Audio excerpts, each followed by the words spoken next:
Ontiveros. Ito mga kababayan, ito yung video na yon. Panoorin natin ha. Binawi ng isang nagpakilalang alias Rene ang mga dating alegasyon niya laban kay Pastor Apollo Kibuloy at sa mag-amang Duterte. Gihit niya, binayaran umano siya ni Senadora Risa Ontiveros noon para tumestigo sa Senado. Itinanggihan ni Ontiveros, voluntaryo raw ang naging paglalahad ng mga testigo sa Senado at suportado ng mga dokumento. May unang balita sa Sandra Aguinaldo.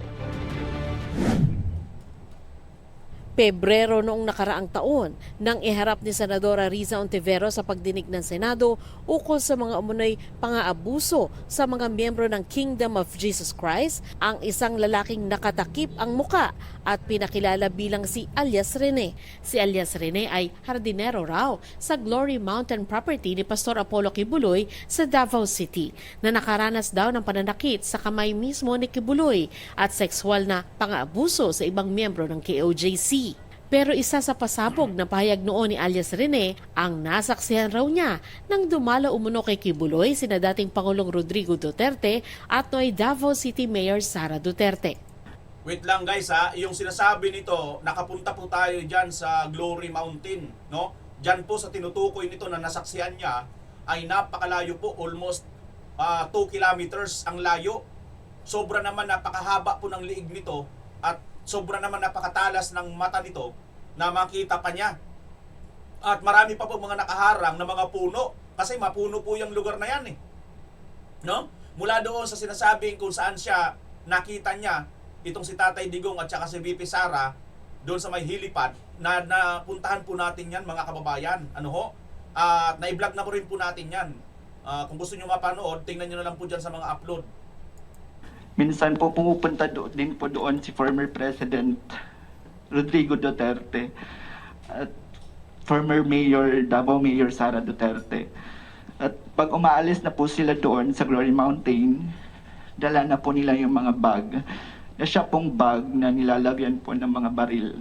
Nakita mo ng sarili mong mata na inilabas ang laman ng mga bag at ang lamang ito ay mga baril na iba't ibang klase. Yes po, Madam Chair. Pero ngayon sa isang video na pinost sa YouTube at Facebook account ng isang pagtanggol Valente, lumutang ang isang lalaking nagsasabing siya si alias Rene. Nagpakilala siya bilang si Michael Maurilio at binawi ang kanyang mga alegasyon sa pagdinig ng Senado. Ako po yung witness, kinuwang witness ni Sen. Risa Ontiveros na nakatakip yung muka. Pero ngayon, hindi na sapagkat nagsasabi na ako ng totoo. Lahat ng sinabi ko at makasama ko doon na nag-witness sa Senado ay ginawa lamang ni Sen. Risa upang papagsakin si Pastor at ang buong kingdom. Aniya din Ayun mga kababayan, ha? Kaya pala nakatakip ang mga mukha nito, no? Ay utos ni Risa Ontiveros.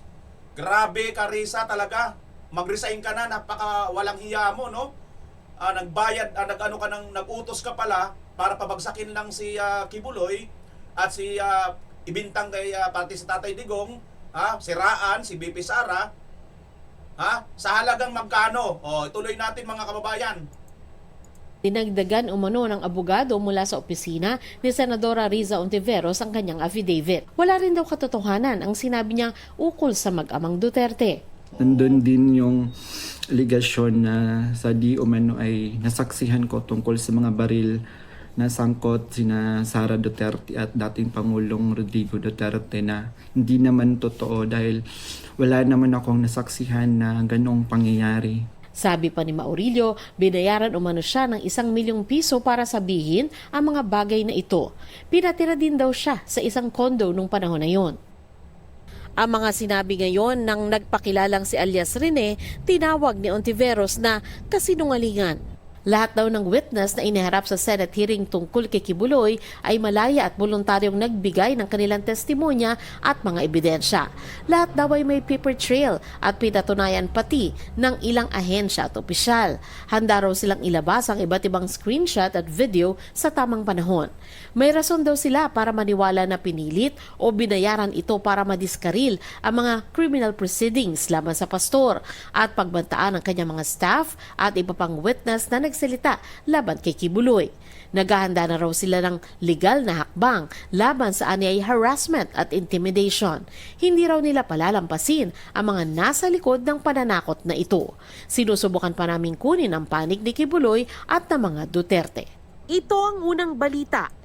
Ayan mga kababayan, dahil dyan, nagalit po itong inyong si Queen Lady of Insertion at kinasuhan po, no?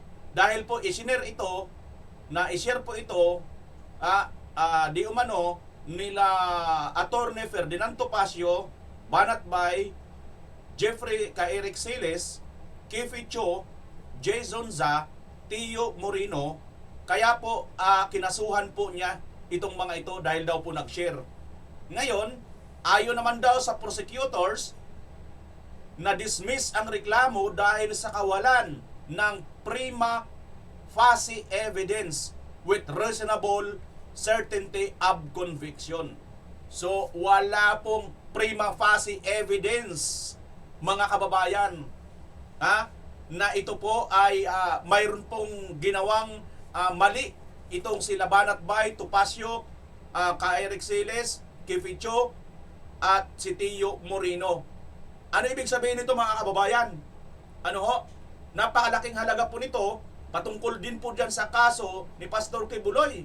Dahil kabayan, itong witness na ito, ay nung mga nakatakip ang mukha niya noon, ay malaki po ang kanyang binibintang at paninira dito kay Kibuloy, kay Duterte at kay VP Sara. Na ito ngayon mga kababayan ay kanya pong binulgar na nagbayad daw itong si Risa ng halagang 1 million sa kanya. Mga kababayan, ng halagang 1 million sa kanya para siya po ay magsalita ng laban or manira dito sa mga Duterte at kay Kibuloy. Now ngayon, ano nang nangyari?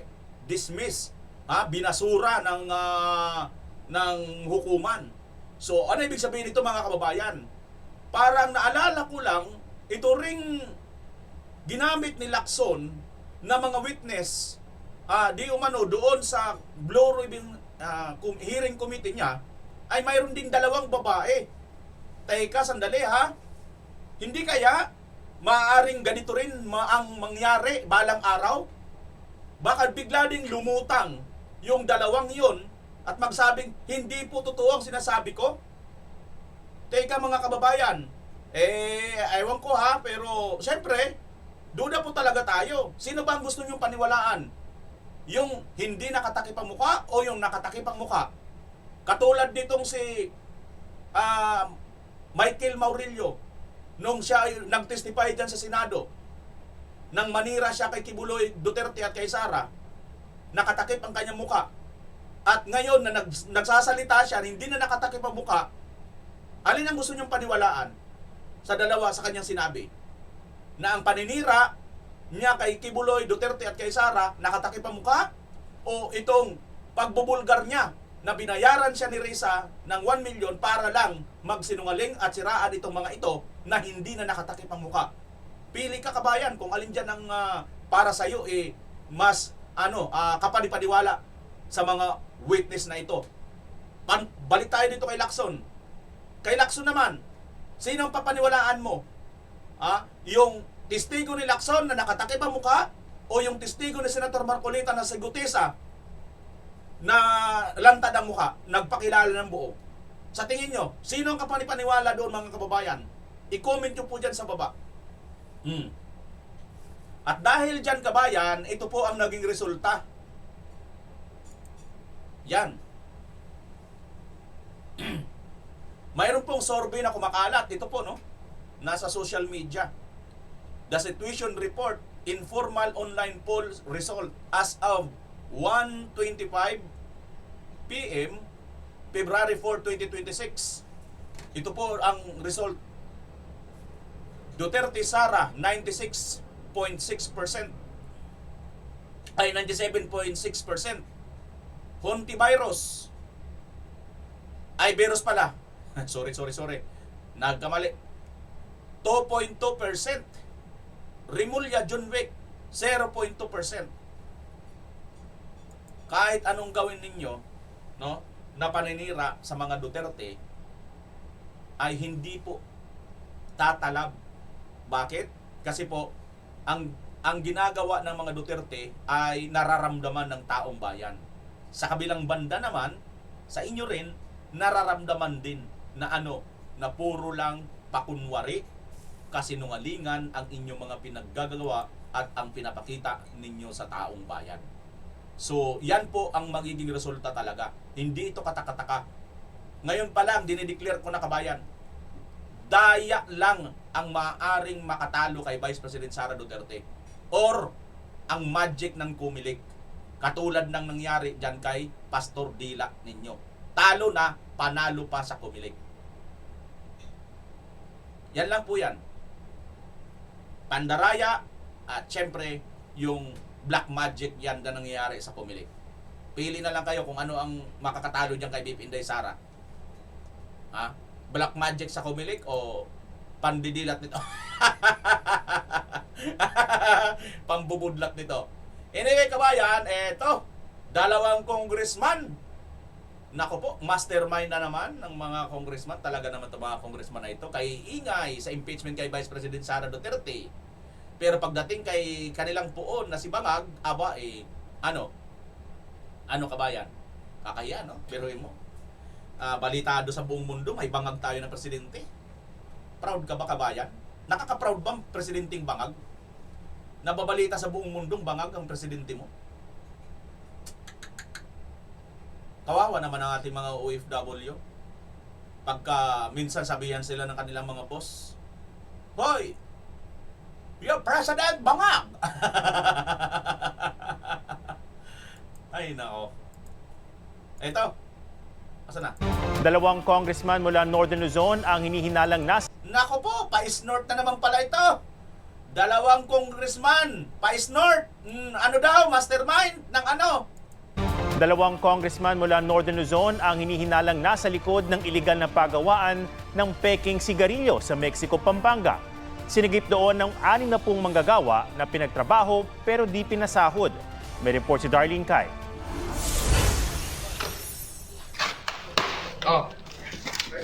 Positive. Kahon-kahong sigarilyo ang nadatna ng mga otoridad ng salakay ng compound na ito sa Mexico, Pampanga noong January 28. May mga makina sa paggawa at pagpak ng sigarilyo. Kung si BBM yan, negative. Sa follicle drug test, may negative si BBM. Kaso, negative siya dahil hindi siya nagpapatest.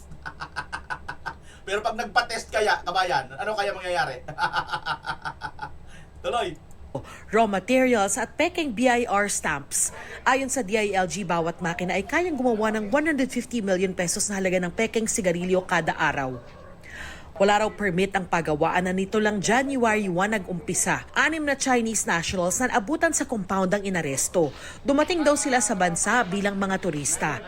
Ito pong mga Chinese na to ay dumating mula Marso noong huling taon at Disyembre noong nakaraan na taon. At dito po sila nag-operate. We estimate that they produced over 4.5 billion pesos worth of cigarettes in the span of 1 month. Na-distribute na po yan.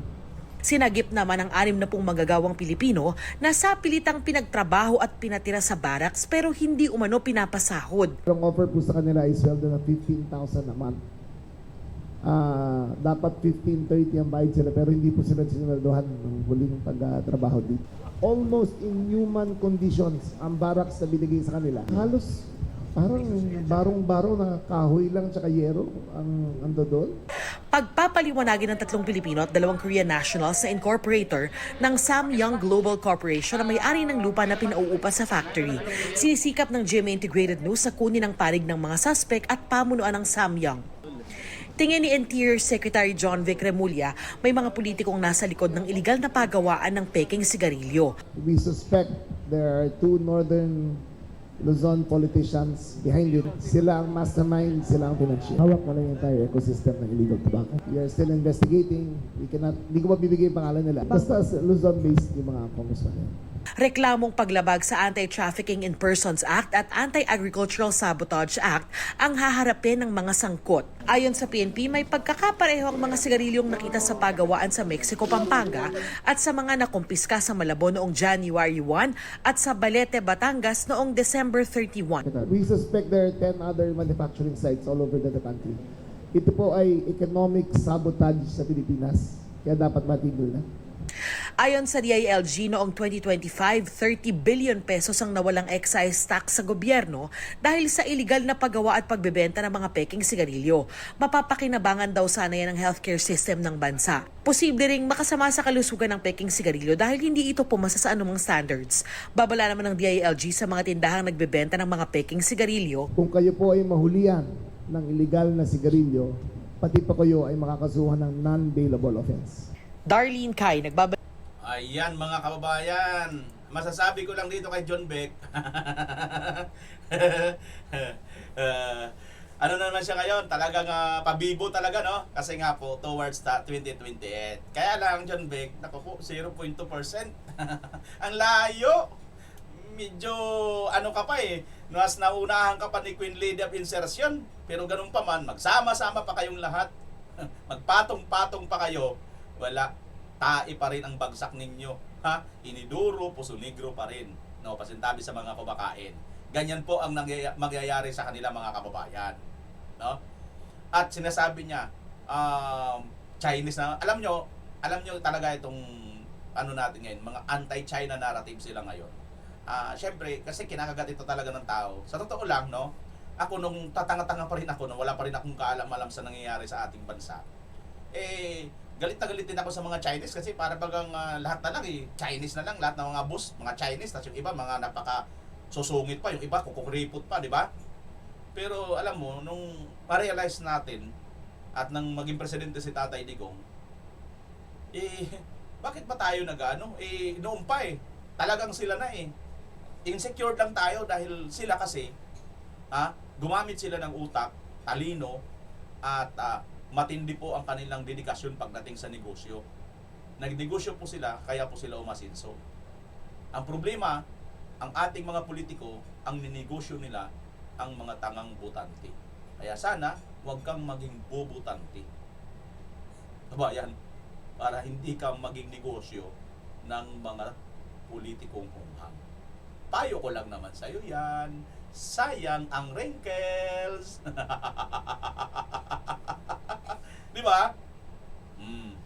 Pasikat lang, pero hanggang 2% lang. Ay, hindi pa nga, 0.2% lang, di ba? Mga kababayan, ang inabot nitong si John Vic Rimulya, mga kababayan. No? So, ay nako. Tingnan nyo pa itong balita natin na iba, no? Tingnan nyo pa itong balita natin na iba, oh. Ito, congressman din. Si Presidential son Sandro Marcos sa issue ng umano'y allocable so soft pork sa kanyang distrito.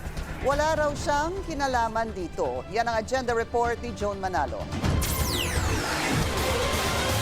Sinagot na ni House Majority Leader at Presidential son Sandro Marcos ang issue na isa umano siya sa mga nakatanggap ng pinakamalaking pork barrel mula 2023 hanggang 2025.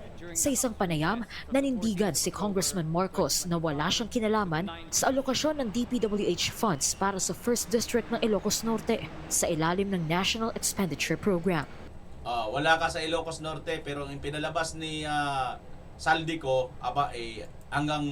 hanggang Mindanao, Luzon, Visayas, Mindanao. Grabe ka, Sandro. Na talagang ano ka, anak ka talaga ng superhero. Ding, ang bato! Sandro, ang bato! Di ba? Para maano na natin,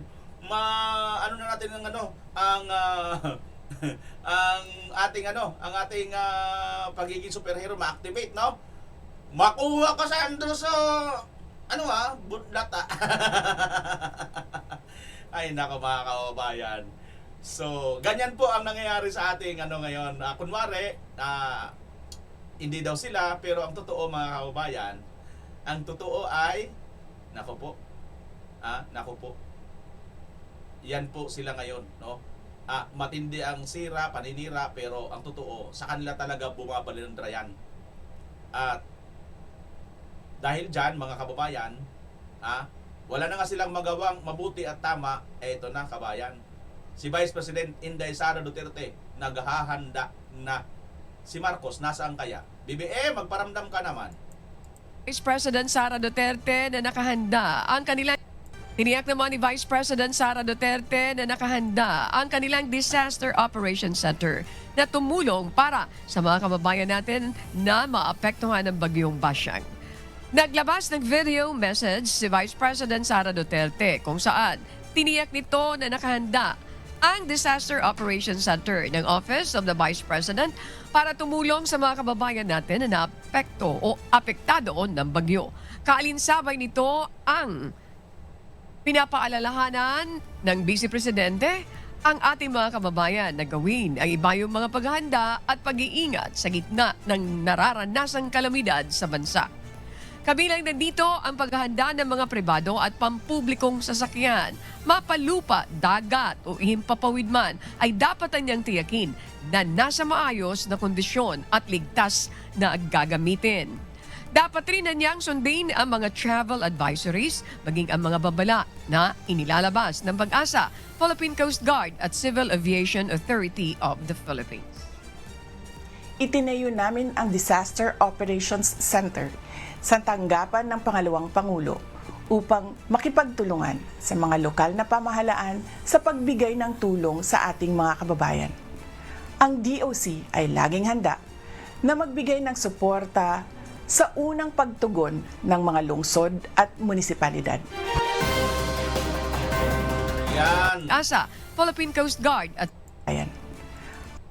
Yan mga kababayan ang ating Vice President. Palakpakan natin. Lagi pong nakahanda at lagi pong tumutulong sa ating taong bayan. Sa mga Pilipino, sa mga maliliit. Hindi po katulad dito ni Marcos, ang tinutulungan lang at ang binabayaran lang itong mga troll para manira kay Vice President Sara Duterte at sasabihin, walang ginagawa, biyahe lang ng biyahe, ang taas ng sorbe. Nagtaka mga animal. Ikaw, anong ginagawa ni BBM dito?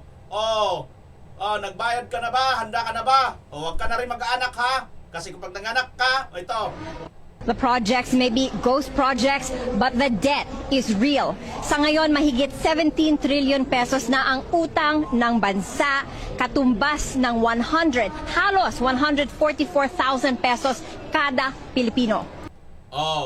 Wala ka ng karapatan, troll, na maglandi. Kasi 144,000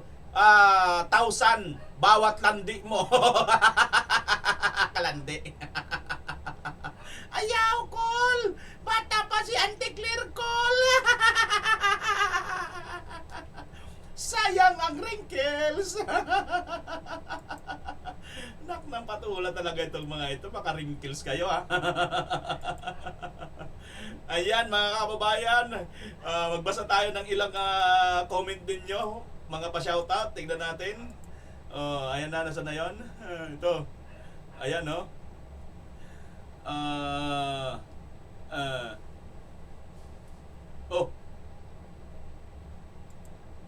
Hindi ako si Banat Bay.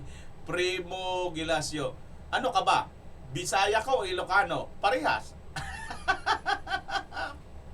Dual citizen. Bakit ba? Karon pa ko maka-on sa imuhang channel. Banat Bay. Dili ko si Banat Bay. Si BM Arman nila. Unsa man kadiha dongoy. Good evening, Sir Bimar. Watching from Bohol. Ayan, no? Julieta Amador. Sino pa ito? Tondo, Manila naman. Watching si Maridel Lim. Yun. Watching from Tondo yun. Bimar channel. Good. Take Karen Tuslok dan na. Tuslok na na. Unsa may mugi tuslok diha. Eileen Gomez. Ay, Golis. Patuslo kapod ko. Ayaw. Ayaw, Col. Yamiti kudasay. Di po ba itong party list ang leader ay si Pindalo? Yes, opo. Los Ferrer. Siya nga po dati, Tama. Siya po dati.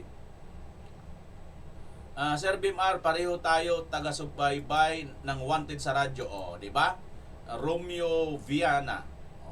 Ako matagal na ako diyan sa Wanted sa radyo ni Tulpo noon . Watching from Japan, origin from Davao.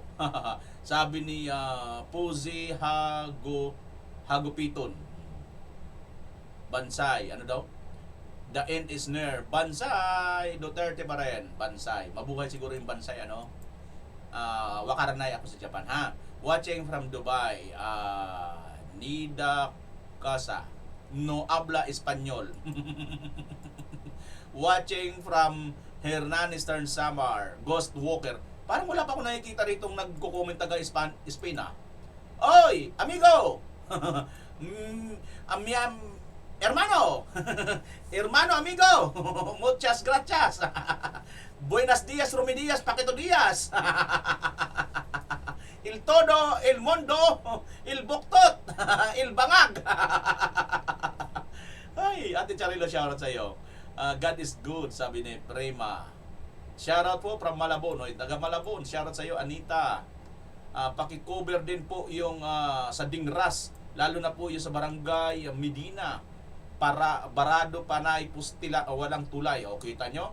Jova Billionaire. O punta nyo rin sa Dingras. Watching from Naik, Marcelina. Ha ha ha. Dami kong tawa. BMR ang galing ng vlogger na pagbanggit ng yan, sabi niya. Dubai Expo. Thank you. Pagkabutbut oy, sabi naman ito. Sino bang butbut diha? Duterte pa rin. Watching here from Camarin, North Caloocan. Fib Blanca. You know, no skip ads. Oy, thank you. Nida.